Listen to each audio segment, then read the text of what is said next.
Ang Ilocana Handicrafts ay nag-start yung pre-pandemic from craftsmen, weaving, garment makers.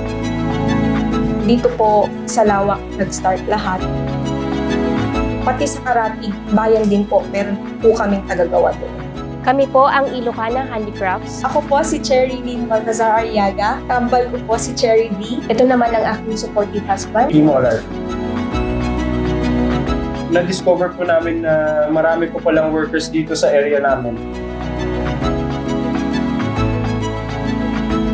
Then, yun, nagkaroon po kami ng opportunity. We sell it to different places. Ang proseso po nito, we start by yung assembling the frames, yung mismong structural component niya. Ito po, wini-weld po ito. After yung welding process, pina-powder coat po ito.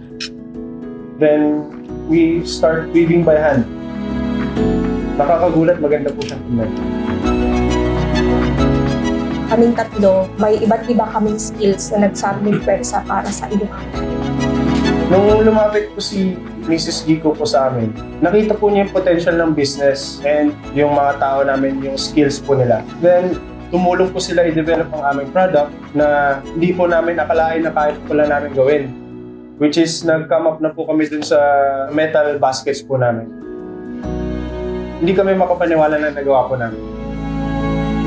What you're buying is yung kanyang love and passion na binuhos niya dun sa bagay niya. Proud dahil gawang Pangasinan itong produkto na ginagawa natin. Hindi lang kami basta gawa. Tinatangkilik namin ang gawang Pangasinan.